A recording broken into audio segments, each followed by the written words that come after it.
Hello everyone.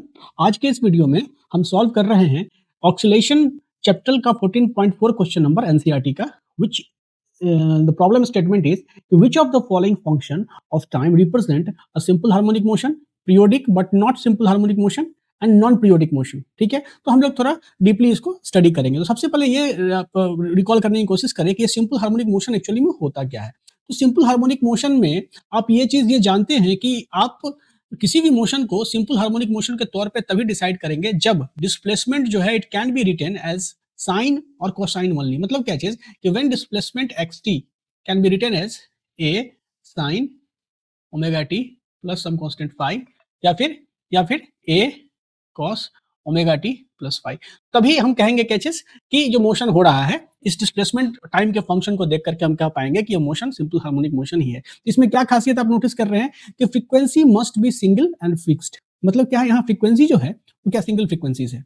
मतलब देखो जैसे ये फंक्शन है sign omega t minus cos omega T, यहाँ हम क्या देख रहे हैं सिंगल फ्रीक्वेंसीज है। ठीक है, बट यहाँ इस फंक्शन को गौर से देखो, इस फंक्शन में मतलब ये क्या है एक्चुअली में, ये है सम डिस्प्लेसमेंट एक्स टी तो है।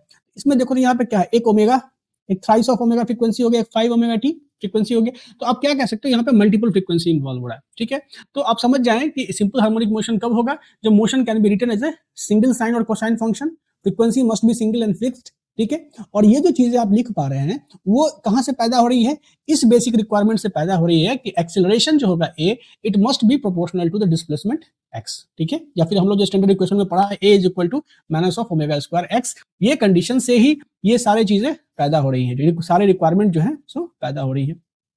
अब चलते हैं हम लोग दूसरी चीज पे, और वो ये है कि when you call a function periodic but not simple harmonic motions. ठीक है, कब ऐसी कौन सी स्थिति होगी जब फंक्शन पीरियोडिक तो होगा बट सिंपल हार्मोनिक मोशन नहीं होगा, और वो कब होगा, वो होगा जब मोशन रिपीट करेगा आफ्टर ए फिक्स टाइम।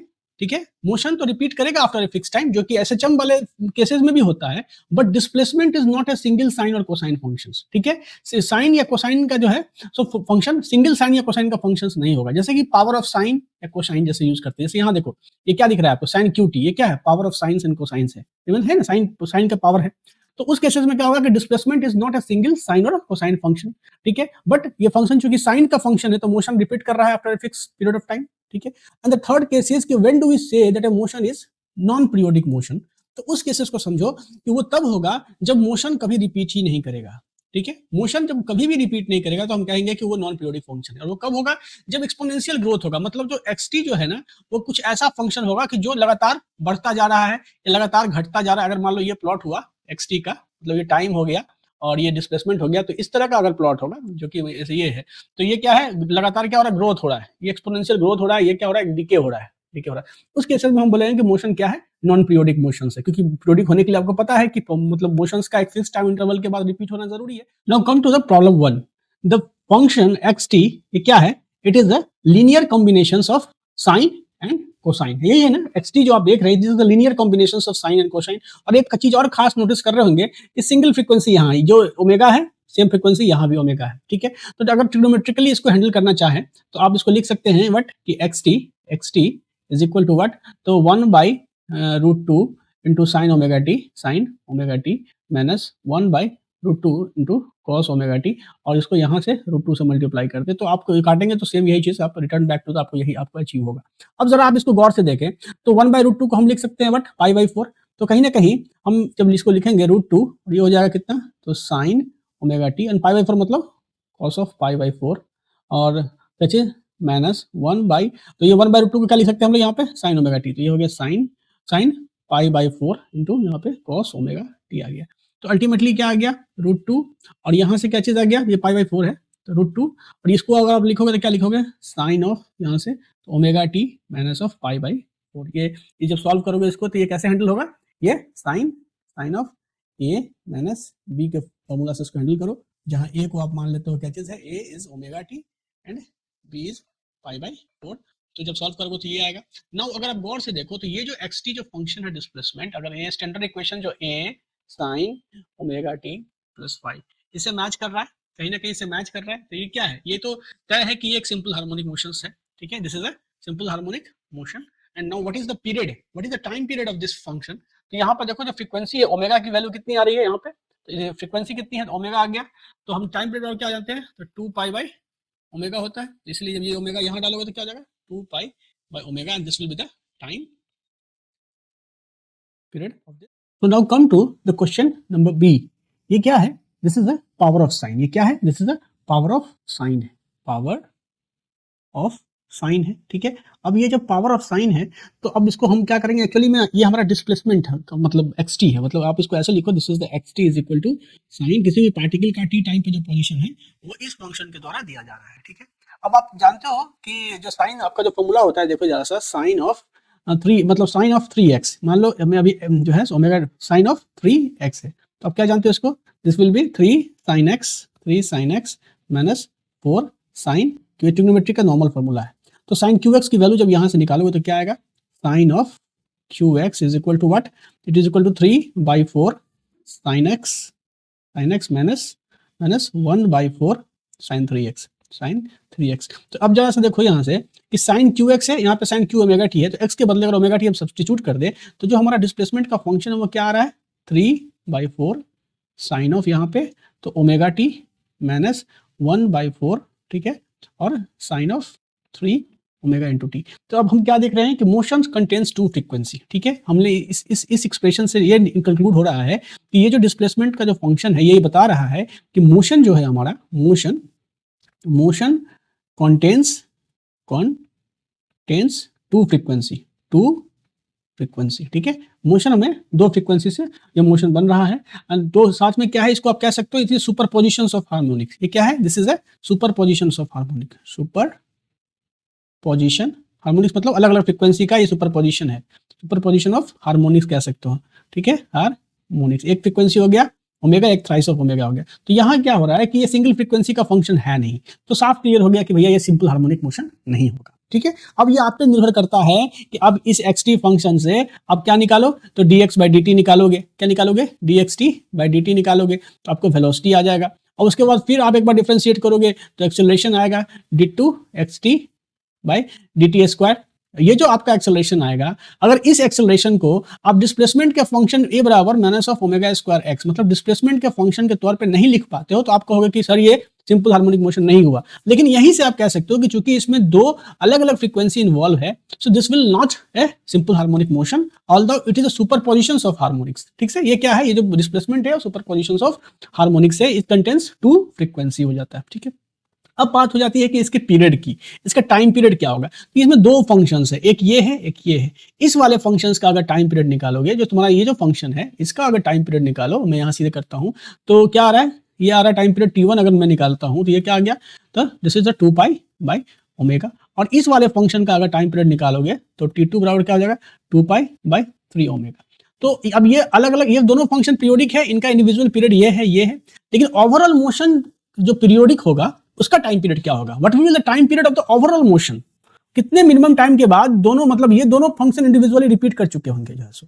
तो ये मुझे कैसे निकालना है, मैं मानता हूं कि लेट टी बी, 2 तरीका निकालने का, एक तो एलसीएम मेथड से, यहां हम पहले एक सिंपल मेथड देखते हैं, लेट टी, दोनों सिंपल ही है, let t be the overall time period, the overall time period, ठीक है, पूरा फंक्शन का time period, overall time period मतलब एक्स टी का टाइम पीरियड क्या है, तो मेरा टी है। तो अब आप देखो ये जो फंक्शन है, ये जो फंक्शन है, इसकी फ्रीक्वेंसी क्या है, एंगुलर फ्रीक्वेंसी ओमेगा है। तो हम कह सकते हैं कि इतना टाइम पीरियड में हो सकता है कि 3 बार रोटेट कर चुका है, 4 बार रोटेट कर चुका, अपना साइकिल रिपीट कर चुका हो। तो मान लो कि हम ये कह रहे हैं कि n टाइम्स ये अपने साइकिल को रिपीट कर चुका होगा, तो मैं लिख सकता हूँ कि इसका फ्रीक्वेंसी ओमेगा इंटू जो ओवरऑल टाइम पीरियड है हमारे इस पूरे फंक्शन का t, this should be what, m times repeat कर चुका है, ठीक है। एक रिपीटेशन में कितना होता है, तो एक रिपीटेशन में 2 पाई, ठीक है। तो मतलब हम ये कह सकते हैं 2 पाई इंटू n टाइम्स हो गया, ठीक है। और इस फ्रीक्वेंसी से अगर रखा है तो ये फंक्शन मान लो कि m टाइम्स रिपीट कर चुका है, तो मैं लिख सकता हूँ क्या, मैं लिख सकता हूँ कि इसका जो फ्रीक्वेंसी है 3 ओमेगा इंटू जो ओवरऑल फ्रीक्वेंसी है टाइम t, इस फंक्शन का ओवरऑल फ्रीक्वेंसी, और इससे जब मल्टीप्लाई करेंगे तो it will be 2 pi into m times, ठीक है। अगर हम इन दोनों फंक्शन का अगर मैं मतलब रेशियो लूँ तो मैं क्या लिख सकता हूँ कि 3 omega t by omega t is equal to what, तो 3 omega t by omega t is equal to what, तो आप लिख सकते हो m बाई n। यहाँ से अगर सपोज कट गया तो बेसिकली m बाई n का रेशियो क्या आ रहा है, 3 आ रहा है।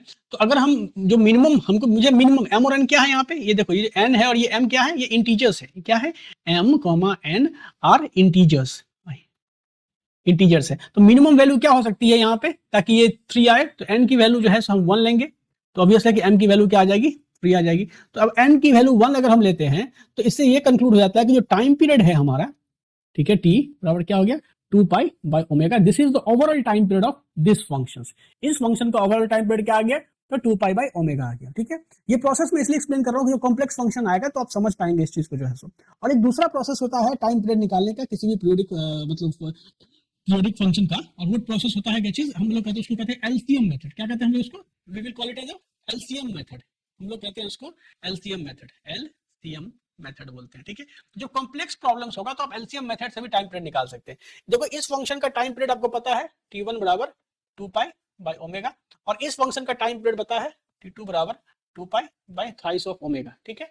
तो ओवरऑल टाइम पीरियड जो होगा आपका, overall time period overall time period of xt मतलब पूरे फंक्शन का ओवरऑल टाइम पीरियड अगर हम निकालेंगे तो हम क्या लिखेंगे, LCM of the two time period, इन दोनों का एलसीएम। तो मतलब क्या है, एलसीएम ऑफ द फ्रैक्शन क्या आएगा, एलसीएम ओवरऑल टाइम पीरियड क्या होगा, तो एलसीएम ऑफ क्या चीज, तो t1 t2 का हम एलसीएम निकालेंगे और जो होगा वही मेरा टाइम पीरियड होगा। और एलसीएम किसी भी फ्रैक्शन का एलसीएम क्या होता है, फ्रैक्शन का एलसीएम होता है एलसीएम ऑफ न्यूमरेटर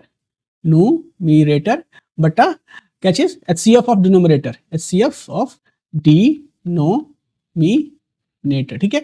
तो यहां देखोगे 2 पाई है और 2 पाई है, तो इसका एलसीएम निकालोगे तो क्या होगा, और न्यूमरेटर तो यही ना है, ऊपर वाला टर्म्स ही ना न्यूमरेटर कहलाता है, ठीक है। न्यूमरेटर तो ऊपर वाला टर्म्स कहलाता है, तो 2 पाई का आप जब एलसीएम लोगे तो क्या हो जाएगा, 2 पाई ही होगा। और नीचे देखो ओमेगा है, 3 ओमेगा है, उसका हाईएस्ट कॉमन फैक्टर लोगे तो क्या आ जाएगा, ओमेगा आएगा। तो this will be the overall time period हो जाता है। तो आप इस मेथड से निकालो या इस मेथड से निकालो, ये तो सिंपल दिखने से ही लग रहा था इसका आंसर क्या होगा, लेकिन जब कॉम्प्लेक्स सिचुएशंस आएगा तो टाइम पीरियड निकालना आपको इस प्रोसेस से आसान हो जाएगा जो है so. Now come to the question number c. इस फंक्शन को देखो जरा सा, तो आप एक नॉर्मल कंसेप्ट जानते हो कि ये क्या है, तो कॉस ऑफ थीटा और कॉस ऑफ माइनस थीटा दोनों बराबर होते हैं। तो अगर आप इसको देखो तो आप लिख सकते हो कहीं ना कहीं xt जो फंक्शन है, डिस्प्लेसमेंट जो है वो क्या है 3 कॉस ऑफ यहाँ पे, तो twice of omega t minus pi by 4 लिख लोगे तो कोई चक्कर नहीं है इसमें। अब गौर से देखो इस फंक्शन को, तो ये आपको क्या है, एक स्टैंडर्ड इक्वेशंस ऑफ एसएचएम की तरह दिख रहा है, क्योंकि हमारा जो स्टैंडर्ड इक्वेशंस होता है वो क्या, a cos of omega t plus 5 होता है 5। अब देखो यहाँ से क्या चीज कि एम्पलीट्यूड यहाँ 3 है और फ्रीक्वेंसी अगर देखा जाए तो ट्वाइस ऑफ ओमेगा है। तो ये जो फंक्शन है ये सिंपल हार्मोनिक मोशन है, ठीक है, सिंगल फ्रीक्वेंसी का फंक्शन वैसे ही सिंपल हार्मोनिक मोशन हो गया, और ये तो स्टैंडर्ड इक्वेशंस को मैप ही कर रहा है। तो ये सिंपल हार्मोनिक मोशन है, this is a periodic. Period कितना है इसका, तो पीरियड हो गया t बराबर 2 pi by twice of omega, तो मतलब pi by omega will be the period in this case हो जाता है जो है so. Now come to the third question, question number d, ठीक है। इस क्वेश्चन को अगर गौर से देखो तो इसमें कितने टर्म्स हैं, ये जो फंक्शन है xt, इसमें अगर आप देखो तो मल्टीपल फ्रीक्वेंसी से बना हुआ है। ये क्या है, मल्टीपल फ्रीक्वेंसी से बना हुआ है। ये जो टर्म है इसकी एंगुलर फ्रीक्वेंसी ओमेगा है, ठीक है, इसका ओमेगा है। यहाँ एंगुलर फ्रीक्वेंसी कितना है, तो थ्राइस ऑफ ओमेगा है, और यहाँ एंगुलर फ्रीक्वेंसी क्या है, तो 5 टाइम्स ऑफ ओमेगा है। तो मल्टीपल फ्रीक्वेंसी अगर इन्वॉल्व हो रहे हैं तो वो फंक्शन एसएचएम नहीं होगा, ये सिंपल सा बात तो आप जानते हो, it will not be a simple harmonic motion. लेकिन पीरियड निकालना तो है क्योंकि ये भी पीरियोडिक है। अगर इसका टाइम पीरियड निकालो इस फंक्शन का cos ओमेगा टी का, तो t1 की वैल्यू कितनी आ जाएगी, तो this will 2 pi by omega, ठीक है। यहाँ टाइम पीरियड निकालो इस फंक्शन का, तो t2 की वैल्यू कितनी आ जाएगी, 2 pi by 3 times of omega. और इस फंक्शन का टाइम पीरियड निकालो, t3 की वैल्यू कितनी आ जाएगी, तो 2 pi by 5 times of omega. लेकिन ये तो इस इंडिविजुअल फंक्शंस के पीरियड से, ओवरऑल पीरियड ऑफ xt क्या होगा, तो मैंने बताया आपको कि इसके दो प्रोसेस से बनाने का। पहले हम लोग अभी इसको एलसीएम मेथड से बनाते हैं। तो लेट द ओवरऑल पीरियड मान लो, इसका जो ओवरऑल पीरियड निकालना होगा तो क्या लिखेंगे, ओवरऑल पीरियड ऑफ xt जो है वो क्या है, overall period of xt will be will क्या होगा, ये होगा एलसीएम ऑफ क्या चीज, तो 2 pi by omega, 2 pi by thrice of omega and 2 pi by 5 times of omega, ठीक है। अब मैंने बताया है कि एलसीएम ऑफ फ्रैक्शन क्या होता है, तो ये हो जाता है तुमको एलसीएम ऑफ न्यूमरेटर, ठीक है, बटा एचसीएफ ऑफ डिनोमिनेटर तो यहाँ पर 2 पाई है, तो न्यूमरेटर का जो ये जो होगा वो कितना आ जाएगा, ये 2 पाई हो जाएगा। और ये ओमेगा है 3 ओमेगा और 5 ओमेगा, इसका अगर एचसीएफ निकालोगे, किसका एचसीएफ क्या निकाल रहे हो तुम लोग, एचसीएफ निकाल लो omega 3 omega and 5 times of omega. ये सिंपल से क्या है, ओमेगा हाईएस्ट कॉमन फैक्टर, इसी से तीनों का तीनों कंप्लीटली मतलब कट जाएगा, तो हाईएस्ट कॉमन फैक्टर क्या हो गया, ओमेगा हो गया। और जो एलसीएम निकाल रहे हो किसका, एलसीएम निकाल लो ऊपर वाले न्यूमरेटर पार्ट का, तो 2 पाई है, इसमें भी 2 पाई है, इसमें भी 2 पाई है, तो ये कितना आएगा, 2 पाई ही आएगा। तो फाइनली तुम्हारा कितना आ गया, 2 pi by omega is the time period, ठीक है। और दूसरा एक प्रोसेस है जो m और n के फॉर्म्स में आपको निकालना है। अगर मैं थोड़ा सा इसमें एक्सप्लेन कर दूं m और n के टर्म्स में, तो आप देख लो कि मान लो कि ओवरऑल फ्रीक्वेंसी क्या है, कैपिटल T है, this is the overall frequency, में जूम करते हैं, ठीक है, ओवरऑल फ्रीक्वेंसी ये है। तो अब देखो यहाँ से क्या चीज कि टी टाइम अगर है तो इस टी टाइम में हो सकता है कि ये जो m n और मान लो ये p है, तो इतना साइकिल से रिपीट कर चुका हो, तो कहीं ना कहीं इसका फ्रीक्वेंसी को वैसे मल्टीप्लाई कर दें, मतलब ये omega into t is equal to हम लिख सकते हैं यहाँ से 2 पाई, ये n टाइम्स, ये n टाइम्स मतलब n साइकिल घूम चुका होगा। और यहाँ देखो थ्राइस ऑफ ओमेगा, तो thrice omega into capital T बराबर twice pi into capital M, ठीक है। और 5 ओमेगा इंटू कैपिटल T बराबर 2 पाई इंटू यहाँ पे कोई अलग से कोई पैरामीटर ले लो m n, तो यहाँ पे कोई अलग ले लो k ले लो, ठीक है। तो यहाँ से देखोगे क्या चीज कि तुमको जो निकालना है किसका, तो मान लो कि ये से m n और k निकाले, तो अब तुमको इसी का वैल्यू निकालना है। यहाँ पे एक चीज पता है तुमको कि m, ठीक है, उसके बाद n और k ये क्या होंगे, ये इंटीजर होंगे, इंटीजर्स होंगे।